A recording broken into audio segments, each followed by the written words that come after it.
என்னோட ஃபேவரட் கேட்ஜெட்ஸை நான் கிவ்அவேல வின் பண்ணி எடுத்துக்கிட்டேன். சோ நீங்களும் வின் பண்ணணும்னு நினைச்சீங்கன்னா இப்பவே மிஸ்டர் லைனஸ் ஆன்லைன் ஷாப்பிங்ல பர்ச்சேஸ் பண்ணுங்க. வணக்கம் நண்பர்களே, வெல்கம் டு தி ஷோ. ஒரு குட்டி ஸ்டோரியில இருந்து ஸ்டார்ட் பண்ணலாம்னு நான் நினைக்கிறேன். ஒரு காலேஜ்ல வந்து ஒரு ப்ரொஃபசர் இருந்தாரு. அந்த ப்ரொஃபசர் என்னன்னா எப்பவுமே வந்து சரக்கு அடிச்சுட்டே தான் இருப்பாரு. வீட்டுல கூட பாத்தீங்கன்னா குடி குடி குடி வீடு ஃபுல்லாவே பாட்டில்ஸ் தான் இருக்கும். அவங்க காலேஜ்ல வந்து ஒரு ஃபங்க்ஷன், ஒரு கல்ச்சுரல் ப்ரோக்ராம்ஸ் மாதிரி நடக்கும். அதுக்கு வந்து அந்த ஸ்டூடெண்ட்ஸ்லாம் வந்து பாத்தீங்கன்னா எனர்ஜியா டான்ஸ் ஆடிட்டு இருப்பாங்க. அப்போ வந்து இந்த ப்ரொஃபசருக்காக வெயிட் பண்ணிட்டு இருப்பாங்க. ஐயோ சார், நீங்க வந்தா தான் சார் டான்ஸ் எல்லாம் ஆட முடியும், வாங்க சார் அப்படின்ட்டு இந்த பசங்களை என்ன பண்ணுவாங்கன்னு பாத்தீங்கன்னா அந்த ப்ரொஃபசர் வீட்டுக்கே போவாங்க.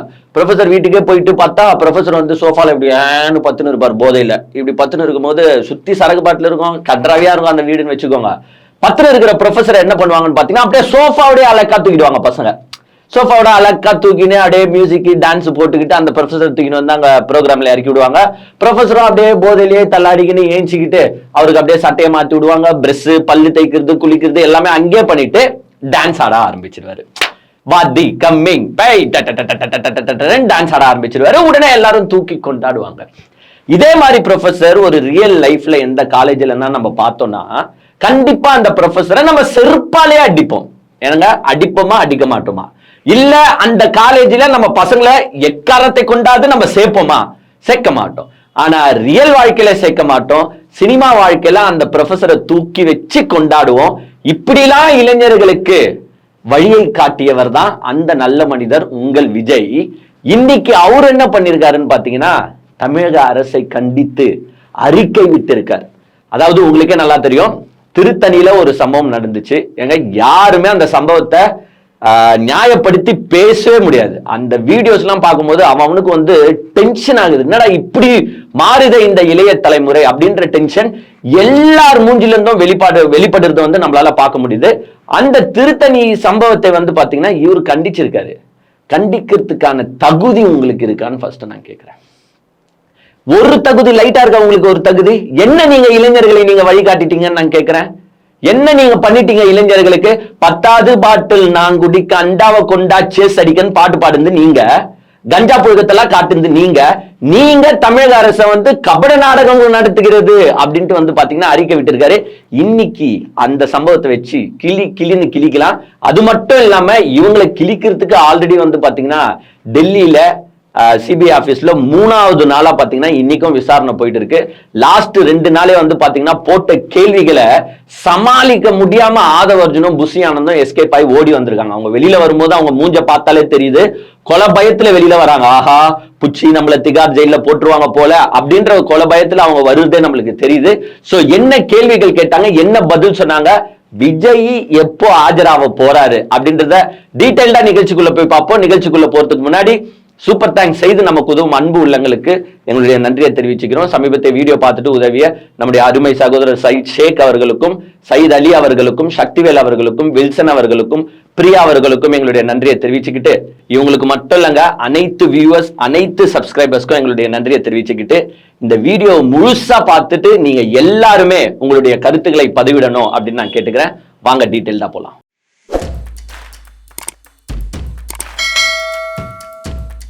சம்பவத்தை ஷார்ட்டா எக்ஸ்பிளைன் பண்ணிடுறாங்க. ஏன்னா எல்லாருமே அந்த வீடியோஸை பார்த்துருப்பீங்க. 27ஆம் தேதி ஈவினிங் பாத்தீங்கன்னா திருத்தணி ரயில்வே ஸ்டேஷன்ல இந்த பசங்க வந்து ட்ரெயின்ல ஏறி அங்க வந்து ரீல்ஸ் போட்டுட்டு இருக்காங்க. அந்த கத்தியெல்லாம் வச்சுக்கிட்டு இந்த புல்லிங்கோஸ்ன்னு சொல்லுவாங்க பாத்தீங்களா, அந்த மாதிரி ஒரு டீம் என்ன பண்ணுதுன்னு பாத்தீங்கன்னா கத்தியை வச்சுக்கிட்டு ரீல்ஸ் போடுது. அப்போ வந்து அந்த வடமாநில ஒரு தொழிலாளரோ ஒரு இளைஞர் வந்து அங்க உட்காந்துட்டு இருக்காரு. அவர்கிட்ட போய் வம்பு இழுக்கிற மாதிரி அவரை வச்சு ஒரு ரீல்ஸ் போடுறாங்க. அதுக்கப்புறமா திருத்தணியில ட்ரெயின் நின்ன உடனே திருத்தணில இருந்து இறங்கிடுறாங்க. இறங்கிட்டு இந்த பையனையும் இழுத்துட்டு போனதா சொல்றாங்க. இழுத்துட்டு போய் அங்க வந்து பக்கத்துல வந்து பாலடைஞ்ச அந்த ரயில்வே குவார்டர்ஸ் மாதிரி இருக்கு போல, அங்க இருக்கிற வீடுல வச்சு அவனை வந்து வெட்டுறது, குத்துறது, இதெல்லாம் வந்து வீடியோஸா எடுத்து அப்பவே அப்டேட் பண்ணிருக்காங்க. அப் டு டேட் லைவா நான் ரீல்ஸ் போடுறேன் பாருன்ட்டு அந்த வெட்டுறதெல்லாம் வந்து ரீல்ஸா எடுத்து போட்டிருக்காங்க. ஆக்சுவலா உண்மையாலே அந்த வீடியோ, முழு வீடியோவை யாராலையுமே சத்தியமா பார்க்க முடியாது. யாராலுமே பார்க்க முடியாது. நானே சாமி சத்தியமா சொல்றேன், 10 செகண்டுக்கு மேல என்னால அந்த வீடியோ பார்க்க முடியல. ஏன்னா அவன் டே மண்டை ஓப்பன் ஆயிடுச்சு பாடுறா அப்படின்றான். இவனுங்க அப்ப கூட நிறுத்த மாட்டானுங்க. அவனை இங்க வெட்டுறான் அங்க வெட்டுறான், அப்படியே ஸ்கிப் பண்ணிட்டு போயிட்டேன். ஸோ முழு வீடியோ பார்த்தவங்க உண்மையாலே உங்க நெஞ்சு வந்து கொஞ்சம் ஸ்ட்ராங்கான நெஞ்சாதான் இருக்கும் அப்படின்னு நான் நினைக்கிறேன். ஏன்னா இதை பார்க்கும்போது நம்ம எல்லாருக்குமே வந்து ஒரு மாதிரி ஆகுது. டேய் என்னடா பண்ணிட்டு இருக்கீங்க, அவன் ஒரு உயிருங்க, ஏங்க ஒரு பையன் ஒரு உயிர், அவன் வந்து வாய் பேசாதவன் கூட நான் சொல்லலாம். ஏன்னா வேற மாநிலன்றனால அவனுக்கு நம்ம லாங்குவேஜ் தெரியுமா இல்ல அவன் பேசுறது இவனுங்களுக்கு புரியுமான்னு தெரியாது. அவன் ஒரு அப்பாவி மாதிரி உக்காந்துட்டு இருக்கான், எதிர்த்தோம் சண்டையும் போடல, தடுக்கவும் செய்யல, அப்பாவி மாதிரி உக்காந்துட்டு இருக்கான். அவனை போட்டு இவனுங்க வெட்டி அந்த வீடியோ வந்து பாக்குற எல்லாருமே அப்படியே உருக்குலைக்க வச்சிருக்கோம். சரி, அந்த 4 பேர் என்ன பண்ணாங்க, அப்புறமா அந்த வீடியோ எல்லாம் வைரல் ஆகிடுச்சு. 27ஆம் தேதி ஈவினிங், 28ஆம் தேதி மார்னிங்கே வந்து பாத்தீங்கன்னா அரெஸ்ட் பண்ணிட்டாங்க. அப்புறமா எல்லாருமே வந்து பாத்தீங்கன்னா 18 வயசுக்கு கீழே, 18 வயசுக்கு கீழேன்னும் போது சட்டம் என்ன சொல்லுதுன்னா அவங்களாம் வந்து ஜூனியரா கன்சிடர் பண்ணுவாங்க. ஸோ வந்து அந்த ஜூனியர் ஜஸ்டிஸ் போர்ட் கிட்ட எடுத்துட்டு போயிட்டு அவங்க வந்து ஜட்ஜுக்கு வந்து டிஸ்கிரிஷன் பவர் இருக்கு. 3 பேரை வந்து ஓமுக்கு அனுப்பியிருக்காங்க. ஒரு பையனை வந்து பாத்தீங்கன்னா ஓன் பெயில்ல வந்து வெளியிட்டுட்டாங்க. அதை வந்து நம்ம யாரும் தப்பு சொல்ல முடியாதுங்க, அது வந்து ஜட்ஜோட டிஸ்கிரிஷன் பவர். ஏன்னா அந்த பையன் எந்த பையன் பாத்தீங்கன்னா வீடியோ எடுத்துட்டு இருந்த பையனா. சோ வீடியோ எடுத்துட்டு இருந்த பையன் அவன் சம்பவத்துல ஈடுபடல. அவன் மேபி அவன் வாயில வீடியோ எடுத்துட்டு இருக்கும்போது அவன் சொல்லியும் இருக்கலாம், டே இப்படி பண்ணாதீங்கடான்னு சொல்லியும் இருக்கலாம்.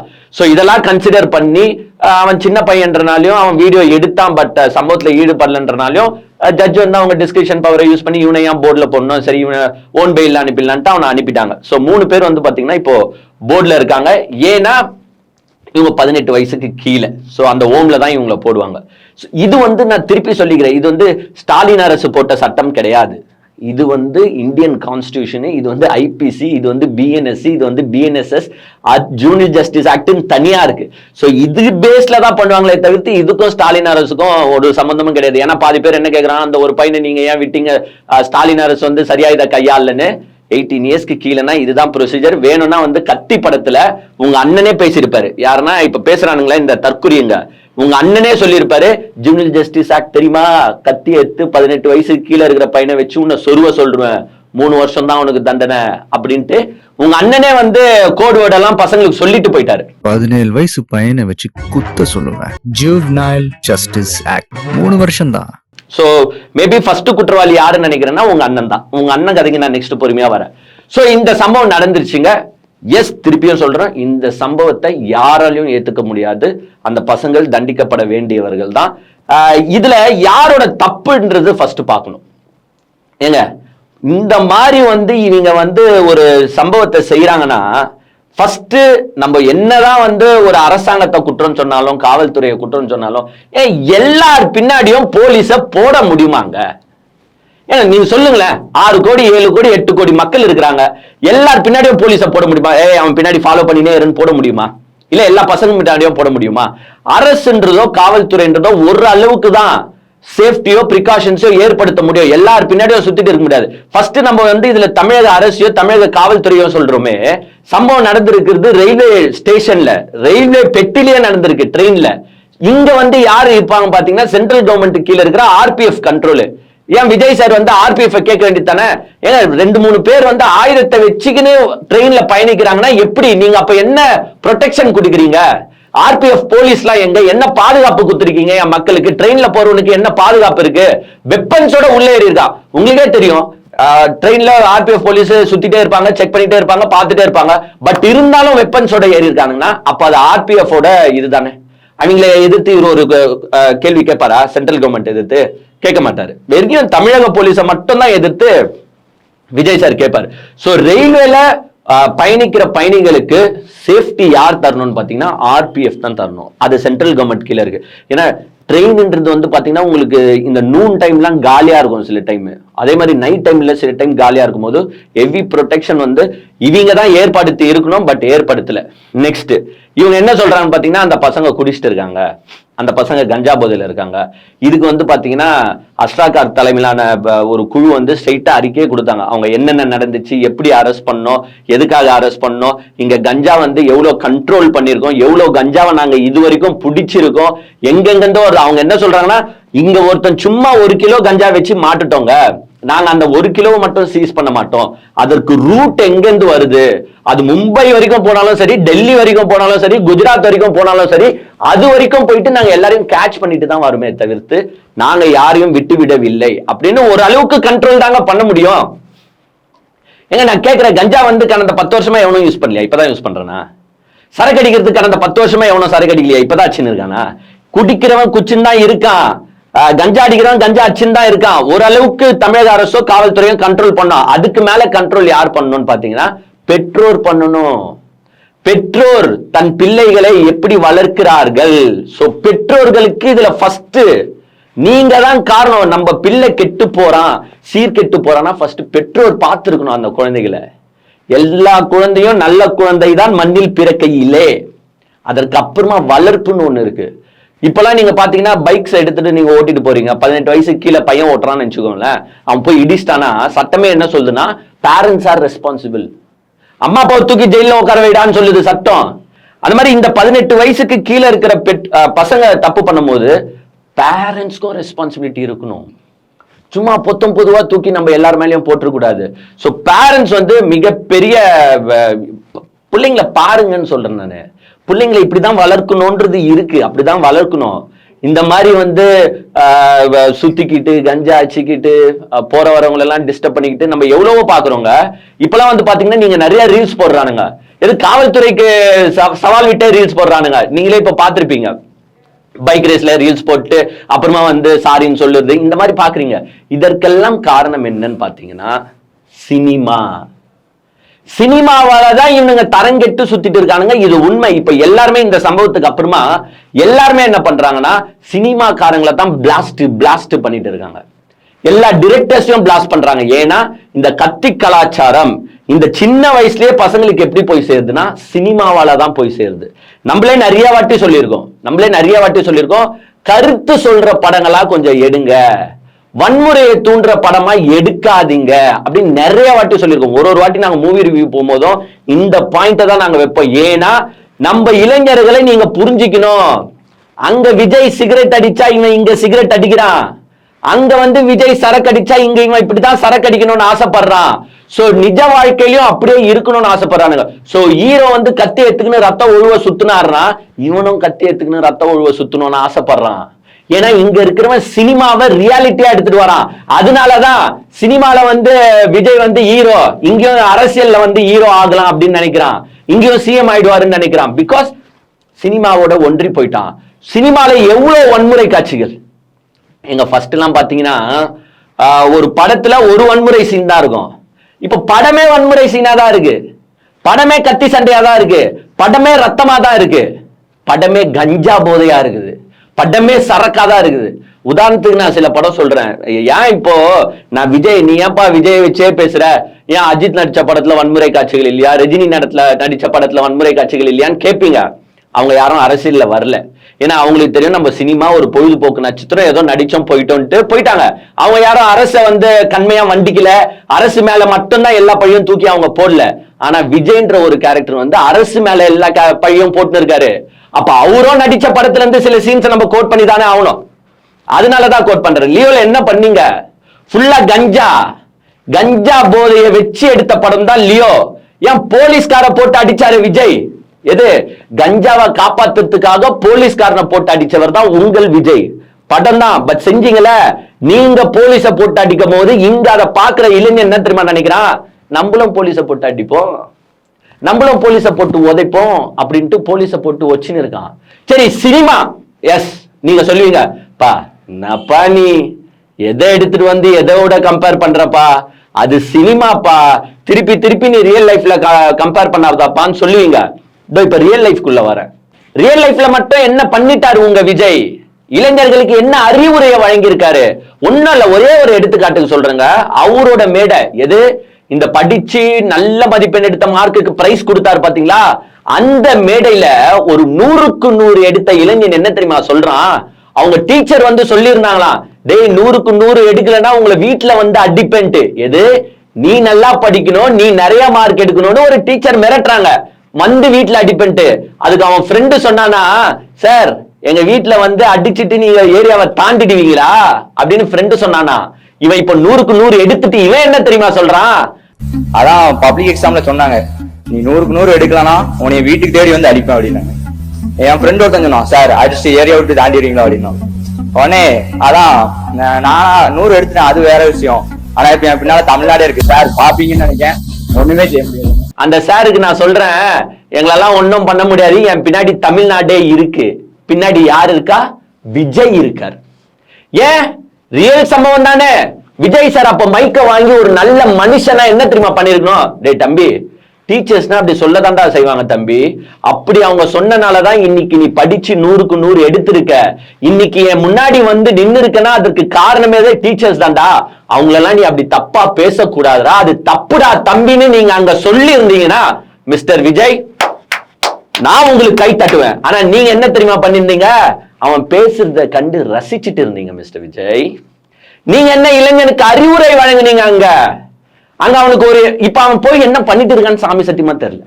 100க்கு 100 எடுத்து அவன் நல்லா யூஸ் பண்ணிருக்கானா இல்ல இவங்க இப்ப அவன் கண்டிப்பா தற்குறி ஆயிட்டு இருப்பான், தற்குறி மாதிரி எங்கன்னா சுத்தின்னு இருக்கிறானான்னு ஒன்னும் தெரியல. தலைவன் நல்வழிப்படுத்தி இருந்தா அனைத்து இளைஞர்களும் நல்ல வழியில போவானுங்க. இவனை மட்டுமா? இன்னொரு உதாரணம் நான் சொல்றேன், அது ஃபேமஸான உதாரணம், நீங்க எல்லாருமே பார்த்திருப்பீங்க. சூடான சுண்டலு விஜய் தம்பி பூரா மென்டலு. தரமா இருக்கு. எங்க ஓட்டு ஃபுல்லா விஜய் எனக்கு மட்டும்தான். ஸ்டாலின் வந்தா அடி விடுவோம், அந்த உதயநிதி ஸ்டாலின் வந்தா மண்டையிலே விட்டு விடுவோம். சூடா சுண்டலு விஜய் தம்பி ஃபுல்லா மெண்டலு கொடூரமா. கடவுளே எது விஜயோட ரசிகருங்க. சூடான சுண்டலு விஜய் தம்பி பூரா மென்டலு. ஸ்டாலின் வந்தாலும் வெட்டுவோம், உதயநிதி ஸ்டாலின் வந்தாலும் மண்டையிலே வெட்டுவோம். சொன்னது யார் தெரியுமா? விஜயின் ரசிகன், விஜயின் தொண்டன். அது எவ்வளவு வைரல் ஆச்சு அந்த வீடியோன்னு உங்களுக்கு நல்லாவே தெரியும். விஜய் என்ன அதற்கு அறிக்கை விட்டார்? எதுனா ஒரு வார்த்தை உன் தொண்டன் தானே, உன் ரசிகன் தானே, ஒரு வார்த்தை இது மாதிரி வன்முறைத்தனமாக பேசக்கூடாது தொண்டர்களே, பேசக்கூடாது ரசிகர்களே, எங்கன்னா ஒரு வார்த்தை அறிக்கை விட்டீங்களா? ஏன்னா அவனை தூண்டி விடுறது நீங்க தானே. இப்படி எல்லாம் பேசணும், அப்பதான் ரசிகர்கள் தொண்டர்கள் ஃபயரா இருப்பான். நம்ம ஃபேன் ஃபயரா இருந்தா தானே நம்ம ஓட்டு வாங்க முடியும், மாசு ஏறும் அப்படின்ட்டு அவனை தூண்டி விட்டு நின்றீங்க நீங்க. ஒரு சீஃப் மினிஸ்டரையும் டெபுட்டி சிஎம்மையும் வெட்டுவேன் குத்துவேன் சொன்னது யாருன்னா உங்க ரசிகன், உங்க தொண்டன். இப்படி இளைஞர்களை சீர்கெட்டு போக வைக்கிறதே நீங்க தான், சினிமால இல்ல, நான் ரியல் லைஃப்ல சொல்றேன். இது மாதிரி எந்த கட்சி தொண்டன் பேசினாலும் அந்த கட்சி தலைவர்கள் உடனடியா கண்டிப்பாங்க, அதை ஏத்துக்கவே மாட்டாங்க. எப்படா நீ வன்முறை விதமா பேசுவேன்ட்டு ஏத்துக்கவே மாட்டாங்க, உடனடியா கண்டிப்பா. நீங்க என்ன பண்ணீங்க? என்ன பண்ணீங்களா? ஏங்க நான் கேட்குறது தப்பா? நீங்க சொல்லுங்களேன். ஒரு தலைவனா கண்டிக்குமா இல்லையா? ஏன் அவங்கள இவங்களை எதிர்த்து யார் பேசினாலும், இவங்களை எதிர்த்து யார் பேசினாலும், யார் கேள்வி கேட்டாலும் உடனே என்ன தெரியுமா பண்ணுவானுங்க? எங்க போனாலும் இவனை வெட்டணும்டா, எங்க போனாலும் இவனை குத்தணும்டா, ஏய் உன் அட்ரஸ் சொல்றா, அதை வரண்டா, வச்சு செஞ்சிருவேண்டா உன்னை. யாரு இவங்க? வர்ச்சுவல் வாரியர்ஸ் பேசுறது. இதை என்னைக்குன்னா கண்டித்தாரா விஜய்? கேட்டா மட்டும் நாங்க டீசென்ட் டிக்னிஃபைடு பாலிடிக்ஸ் பண்றோம். இதெல்லாம் என்ன டீசென்ட் பாலிடிக்ஸா? நீங்க வந்து வன்முறையை பத்தி பேசுறீங்க, தமிழக அரசு மேல பழிய போறீங்க, கபட நாடகம் நடத்துதுன்றீங்க. நீங்க என்ன பண்ணீங்க இளைஞர்களுக்கு? இந்த சொசைட்டி நல்லா இருக்கிறதுக்கு நீங்க என்னங்க பண்றீங்க? உங்க பசங்க என்ன பண்ணிட்டு இருக்காங்க பாத்தீங்களா இல்லையா? ஒன்னல்ல, பிள்ளைங்க தான் ஃபுல்லா உங்க டீம்ல இருக்குது. அந்த என்டிடிவி ரிப்போர்ட்டர் மேல எப்படி போட்டு நான் போனா பாத்தீங்களா ஒருத்தன்? இதெல்லாம் எங்கன்னா கண்டிச்சீங்களா? யோ யோன்ற மாதிரி எவனா வாழ்க்கையில இப்படி பண்ணிருப்பானா? எந்த கட்சிக்காரனா இப்படி பண்ணிருப்பானா? இப்படி சிறுக சிறுக இளைஞர்களை சீரழித்து கொண்டிருப்பவர் யாருன்னு பாத்தீங்கன்னா உங்கள் விஜய். அதே மாதிரி நானும் சொல்றேன், எஸ், தமிழக காவல்துறை மிக பெரிய தப்பு பண்ணிட்டு இருக்கீங்க. நீங்க வந்து ஒரு ஜாம்பி கூட்டத்தை வளர்த்துட்டு இருக்கீங்க. உதயநிதி ஸ்டாலினை வெட்டுவோம், மண்டல ஸ்டாலினை வெட்டுவேன் நானே, அவன் மேல என்ன நடவடிக்கை எடுத்தீங்க நீங்க?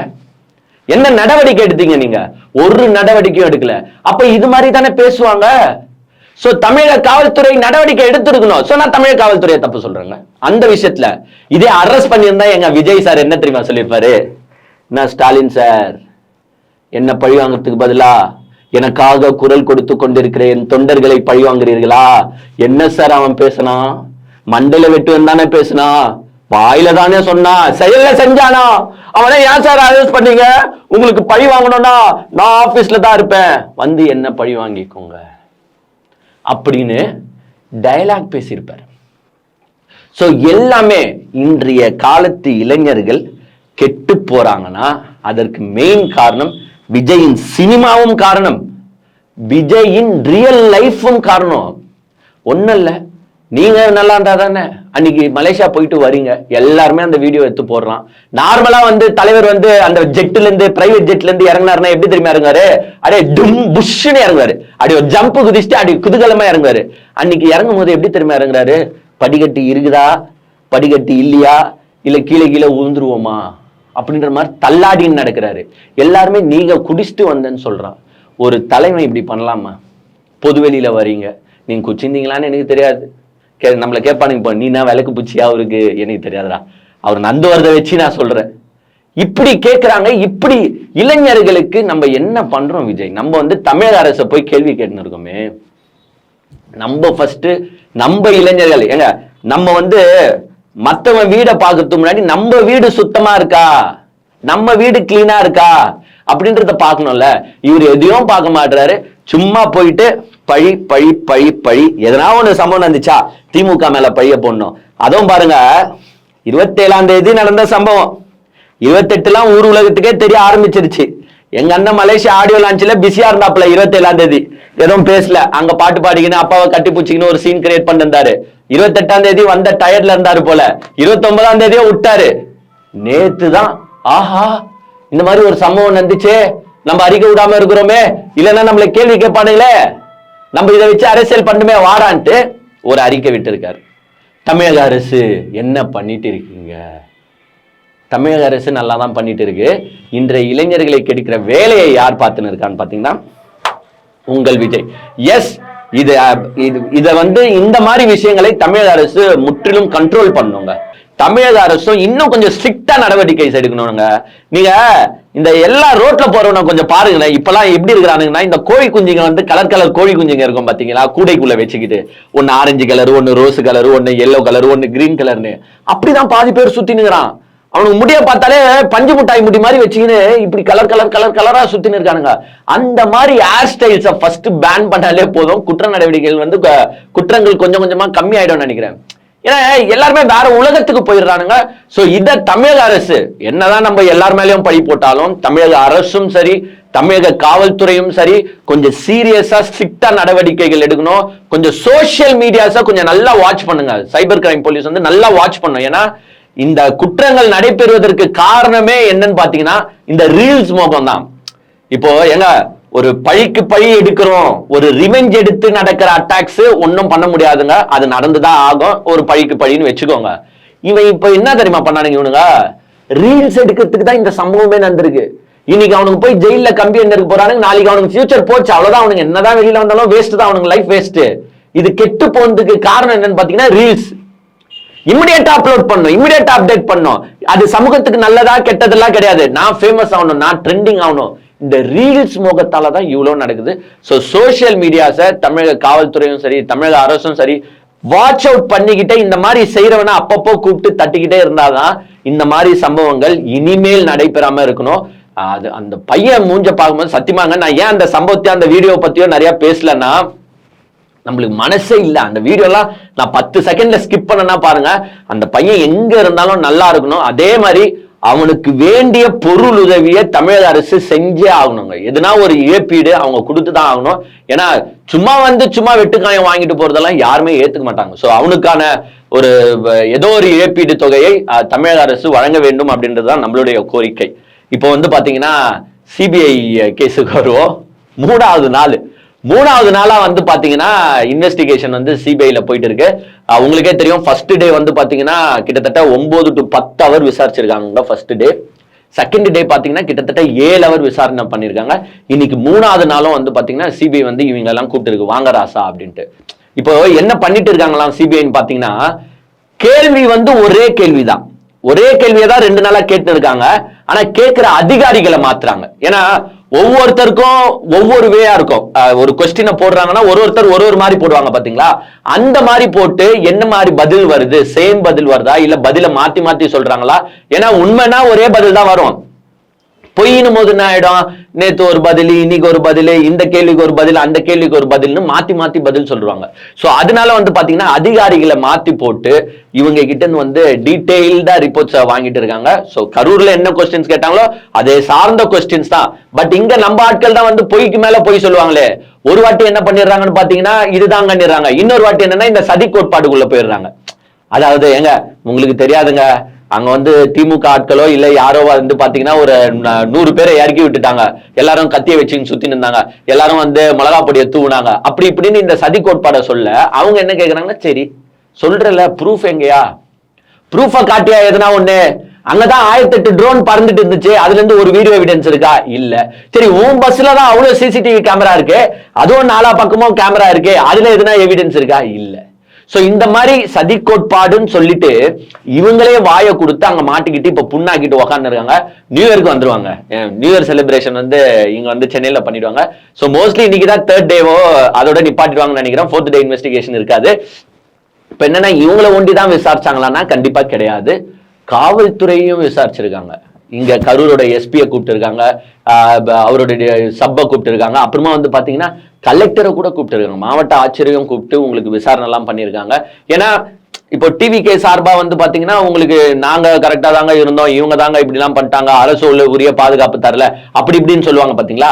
அந்த கிளைம்க்கு வந்து அவங்க போலீஸ் கிட்ட விசாரிக்கணும், கலெக்டர் கிட்ட விசாரிக்கணும்ல. சோ அவங்க கிட்ட இருந்து வாங்குறாங்க என்னென்ன நீங்க பண்ணிருந்தீங்க, அவங்கள அந்த மீட்டிங்க்கு என்னென்ன இது எஃபர்ட் நீங்க போட்டு இருந்தீங்க அப்படின்றத டீடைல் தான் வாங்குறாங்க. அவங்களும் அப்ப சொல்லிட்டு இருக்காங்க, ஏங்க நாங்க தெளிவா சொல்லிட்டோம், கூட்டத்து அங்க கிரௌடு ஜாஸ்தியா இருக்கு, ஒரு 50 மீட்டருக்கு முன்னாடி நின்னு பேசுங்கன்னு தெளிவா சொல்லிட்டோம், பட் இவங்க தான் வாண்டடா போயிட்டாங்க அப்படின்னு இங்க சொல்லும் போது அந்த கேள்வி அவங்க அங்க வைக்கிறாங்க. சோ சொன்னாங்கல்ல, நீங்க ஏன் போனீங்க, போ சொன்னது யாரு, பர்மிஷன் யாரு அவாய்ட் பண்ணிட்டு போனீங்க, ஏன் போலீஸ் பேச்ச கேட்கல, அதுக்கு உத்தரவு போட்டது யாரு, அப்படி இப்படின்ட்டு அங்க கிடுக்குப்பிடி. அங்க 2 பேர் என்ன தெரியுமா சொல்றாங்க, இல்ல போலீஸ் சொல்லவே இல்லைன்னு. ஒருத்தன் வந்து நான் சொல்றேன், ஆமா போலீஸ் சொன்னாங்க. சோ இந்த மாதிரி கான்ட்ராடிக்டரி ஸ்டேட்மெண்ட்ஸ் வரனால கூப்பிட்டு வச்சு 3வது நாளா செஞ்சுட்டு இருக்காங்க.